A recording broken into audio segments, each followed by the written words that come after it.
the best independent bookstores near where I live just went out of business, but I managed to save these 8 books before they closed their doors forever. I think they needed something like $15,000 or something like that, and that was just for the back rent that they already owed, right? So it was kind of hard to imagine that going forward they'd be able to stay in business. They're competing against, Amazon retailers, that old story. So there's a lot working against independent bookstores nowadays.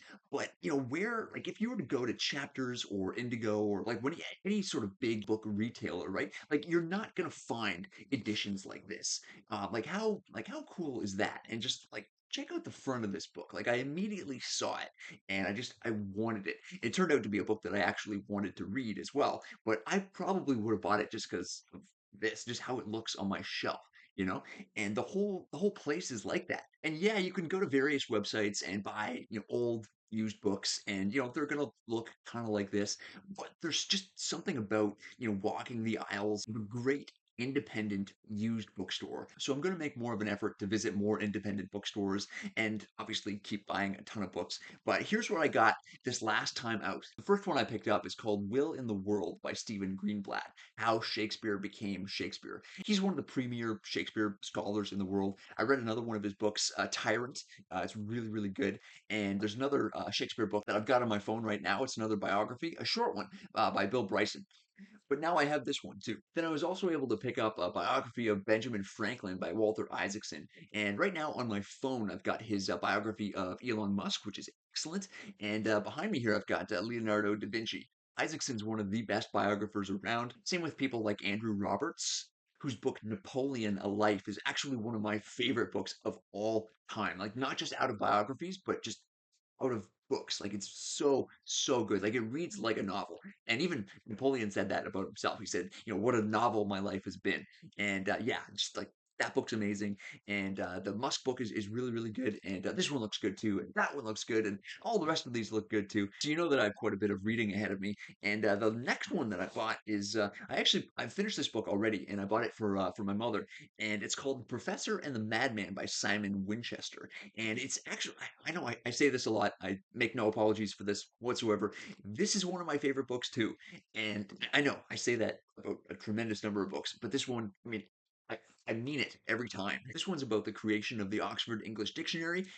Stay with me on this one. Don't you dare click off this video. It's actually really, really fascinating. And the angle that he takes, so this was like the original Oxford English Dictionary, massive undertaking, hundreds of people, like all just, handwriting definitions and just like gathering every single word of the English language, defining all of them, and just like organizing, like creating a dictionary, like virtually from scratch. That's not an easy thing to do. And their process was such that they accepted submissions from all over the world, right? And this one guy, he sent in more than 10,000 new words for the dictionary, and including definitions and just like all perfectly laid out, really incredible work. The leader of the dictionary project, this guy James Murray, he was just really impressed. He knew he was a doctor, this Dr. William Minor, but he didn't like have any idea like who this guy was or like where specifically he lived, right? So he arranges it to visit him, and the address that he's given, he finds out that he's actually an inmate in this insane asylum. And this is a true story. Like if you have a dictionary in your house and the Oxford English Dictionary, it's certain that this guy William Minor, this madman, submitted 10,000 of those words. And so this book is the story of their meeting and the larger kind of history of the project and just how it all came together. And one thing I'll say about the book, I'm not going to ruin anything for you, but the like there's no bad guy in this book. He's there in the institution for a reason. For a reason. But he's not like I don't know, like you really do just have to read it. It's phenomenal. You feel for the guy in the end, and like it's his fault, not completely his fault. Just the wild story, and all having to do with the English dictionary. Like you wouldn't think that that would be interesting at all. It would just be the most boring thing to read about that you could imagine. But it's like actually not true. It's the opposite. So, The Professor and the Madman, I saved this book from oblivion, and I highly recommend it. And the rest of these books are just such cool additions, right? Like, I mean, I showed the other one before, but just how they're going to look on my shelf, I can hardly wait. This next one I'll tell you about, you won't be able to see the title or anything. It's all faded. but it's the autobiography of Henry James, one of my favorite novelists. And he wrote The Turn of the Screw and The Ambassadors, two of my favorite books. I know I say that all the time. I stand by it. And his brother is actually William James, like the father of modern psychology. And he wrote The Varieties of Religious Experience, another book that I have on my shelf. It's coming up fast on my reading list. I haven't gotten to it yet, but it's just an absolute classic. And yeah, I saw his autobiography, and I'm just like immediately, I want it.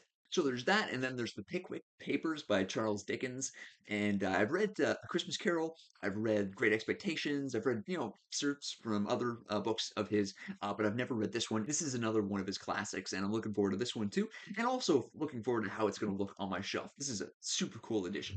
Then we've got The Last Temptation of Christ by Nikos Kazantzakis, and he's the author of, again, one of my favorite books of all time, Zorba the Greek, and it's just a phenomenal book, and it's one of my absolute favorites. Even though the movie is kind of like underwhelming, but I cannot recommend it highly enough. I absolutely loved it. Same with another one of his books, Report to Greco. He's got another sort of minor work called Saviors of God. That's another one. I've been trying to track down his selected letters as well, and I found one on Amazon, but it's like something crazy. It's more than $100. Like if it was just $100, I'd buy it, but it's something like $1,000 or something like that. So I'm not quite ready to drop $1,000, like a whole band on like the selected letters of Nikos Kazantzakis, but I totally would. So until my business revenue spikes up again, I'll have to make do with this one, and it's a world famous novel about the life and death of Jesus. And then the last two, we've got James Boswell's Life of Samuel Johnson. Johnson is another, actually, he created a dictionary himself, even earlier than this guy, James Murray. And it was 19th century, or sorry, 18th century, so something like 1755 or something.